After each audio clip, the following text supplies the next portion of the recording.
Bonjour à tous et bienvenue sur la chaîne C'est quoi le football? À moins d'une semaine du mondial, il est temps pour moi de vous donner mes pronostics. Et on perd pas de temps avec le groupe A composé du pays hôte, la Russie, de l'Arabie Saoudite, de l'Égypte et de l'Uruguay. Commencer ce mondial par Russie, Arabie Saoudite, putain, il n'y avait pas moins vendeur que ça. On aurait pu avoir Russie-Égypte ou Russie-Uruguay avec un enjeu incroyable pour le pays hôte, ça aurait donné le ton. Là, bon bah, Russie, Arabie Saoudite entre une équipe faible et une équipe archi faible, l'Arabie Saoudite qui est très certainement la plus faible de tout ce mondial. Bon, enfin, c'est pas la joie. Bon, sinon, pour ce groupe, mon pronostic c'est que l'Uruguay va finir premier du groupe avec 3 victoires, donc 9 points. Et la qualif se jouera entre la Russie et l'Égypte. Et lors de ce match, attention à l'arbitrage maison. Et oui, ça existe. Il y a 4 ans, je me rappelle de Brésil-Croatie, arbitré par un Japonais. Bon, le Japonais avait mis une belle carotte à la Croatie. Donc, 2002, la Corée du Sud. Bon, enfin bon, ça, je suis pas à peine de remonter jusqu'à 78 avec la Coupe du Monde en Argentine. Donc, ce match, il faut que l'Égypte le prenne avec sérieux. Il faut qu'il fasse un match parfait. Faut pas qu'il laisse de place au doute, à un truc litigieux, non. Il faut qu'ils aient 2 buts d'avance à un quart temps de la fin, comme ça c'est plié, on n'en parle plus. Il faut pas qu'ils mettent 1-0 et puis qu'ils commencent à subir de la surface, parce que coup de sifflet, ou un petit coup de VAR, tiens, parce que le VAR est la Coupe du Monde d'ailleurs. Donc, bon bah, moi je pense que l'Égypte va le faire, avec un énorme Mohamed Salah, qui va être buteur dans ce match.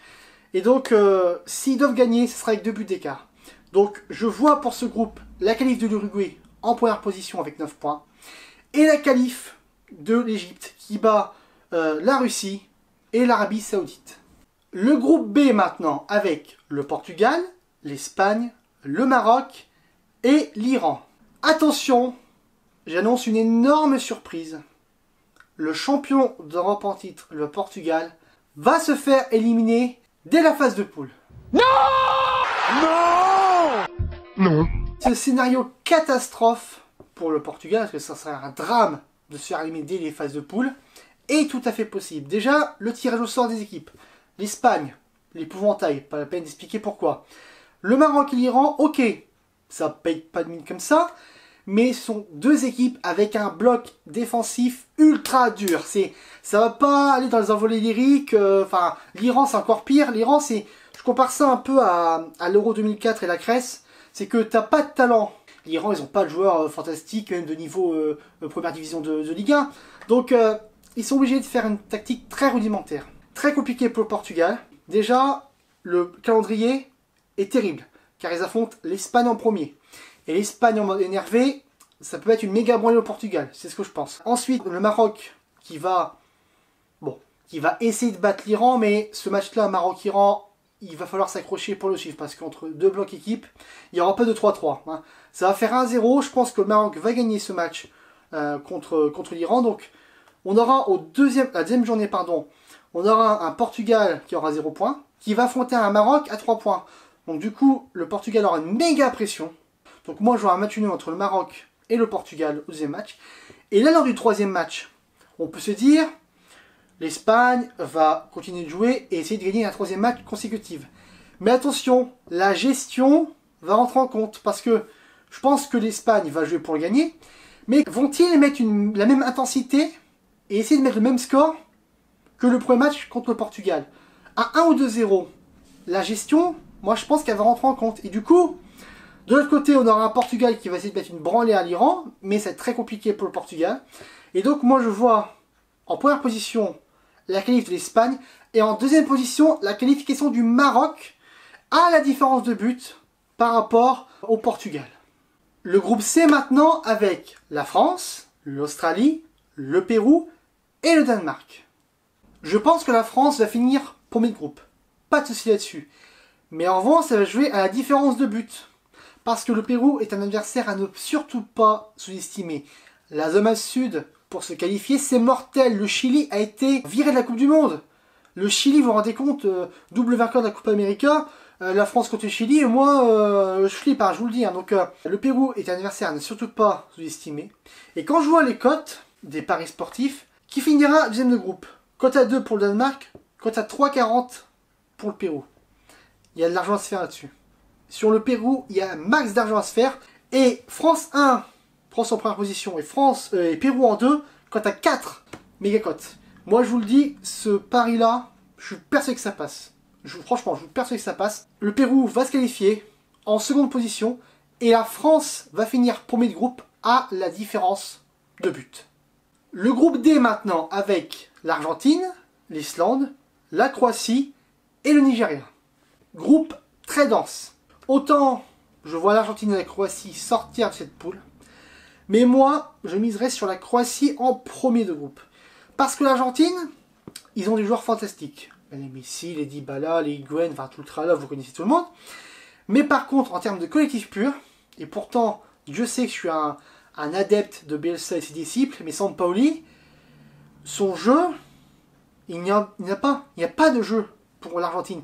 C'est lors de la qualification d'Am Sud, c'est Messi tout seul qui les a qualifiés 3 en Équateur. J'ai vu le match d'ailleurs, c'était n'importe quoi, mené, comment il s'appelle, Omar Da Fonseca qui commentait le match. Max a oxygène.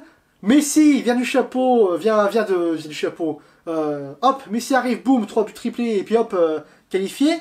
Mais sinon, collectivement, moi, je pense que la Croatie peut battre l'Argentine et se qualifier en premier de groupe. Donc je vois la Croatie qualifiée en premier et l'Argentine en seconde position. Le groupe E maintenant avec le Brésil, la Suisse, la Costa Rica et la Serbie. Bon, Brésil premier de groupe, sans aucune contestation, il veut gagner 3 matchs très facilement. Brésil pour moi c'est le favori numéro 1 de cette Coupe du Monde. Maintenant entre la Suisse, Costa Rica et la Serbie, très ouvert, très compliqué à parier, c'est très périlleux de jouer ces matchs-là. Moi je dirais plutôt la Serbie parce que le Brésil va jouer la Suisse en premier et que la Suisse, commencer par une défaite c'est souvent compliqué. Et que la Serbie, bon, ils ont fait une bonne qualification pour les qualifications européennes. Donc bon, moi je pense Brésil en 1, sûr et certain, qualifié avec 9 points. Et en deuxième, je dirais la Serbie. Mais c'est très instable. Le groupe F maintenant, avec l'Allemagne, le Mexique, la Suède et la Corée du Sud. Bon, pour ce groupe, je vois l'Allemagne finir en première position, mais ils auront un match très compliqué contre la Suède. La Suède, je rappelle, qui a éliminé l'Italie en barrage. Ça ne rigole pas. Ils savent faire des matchs de bonhomme, il ne faut pas la sous-estimer. Pour moi, je vois la Suède qualifiée avec l'Allemagne, mais à la différence de but. C'est la défense pour moi de la Suède qui va faire la différence et qu'ils auront une meilleure différence de but par rapport au Mexique. Donc l'Allemagne en première position, et la Suède qualifiée en seconde place. Le groupe G maintenant avec nos amis belges, le Panama, la Tunisie et l'Angleterre. Bon, ça va pas faire un pli, l'Angleterre et la Belgique vont se qualifier 1 et 2. Maintenant, il reste à déterminer qui va finir second, qui va finir premier. Je rappelle que dans l'ordre des matchs, ça va être Belgique-Angleterre en 3e journée. Donc on va arriver très certainement avec une Belgique et une Angleterre qui vont gagner leurs 2 matchs. Donc ils vont être déjà qualifiés. Maintenant, moi je vois la Belgique finir première. Non pas en battant l'Angleterre, parce que moi je pense que la Belgique et l'Angleterre vont faire match nul. Mais que, à la différence de but, la Belgique va finir première. Parce que je vois la Belgique avec un plus grand potentiel offensif. Et ils ont une plus grande capacité à mettre des branlées au Panama et à la Tunisie. Je rappelle qu'ils ont De Bruyne, ils ont Hazard, ils ont Mertens, ils ont même Lukaku dans un registre plus physique, mais qui peut mettre des buts de la tête, enfin c'est un vrai neuf. Donc c'est pour ça que moi je vois la Belgique finir en premier de poule, mais la Belgique finit devant l'Angleterre avec une meilleure différence de but. Et maintenant le dernier groupe, le groupe H composé de la Pologne, du Sénégal, de la Colombie et du Japon. Un peu comme le groupe G, je pense que la Pologne et la Colombie vont se qualifier. Mais là par contre, je vois la Colombie finir devant la Pologne avec 3 points de plus. Ils vont les battre. La Colombie pour moi c'est plus fort que la Pologne. En plus, il y a quelques jours on a appris que Glick, le défenseur de Monaco, s'était pété l'épaule en jouant au tennis ballon. Ça, c'est dans le top 10 des blessures les plus connes au monde. Surtout pour un mondial. Putain, quand t'es un défenseur, en plus, gros gabarit, enfin, t'es pas Neymar, quoi. Putain, faire un retourné comme ça, et bien il se pète l'épaule. c'est ridicule. Donc en plus cette Glick, ça va être une perte considérable pour la Pologne. Donc moi je vois la Colombie finir premier groupe avec 9 points et la Pologne finir second avec 6 points. Et avec tous mes pronostics, on aurait ces huitièmes de finale suivants. Uruguay-Maroc, France-Argentine, ça m'a chier, hein.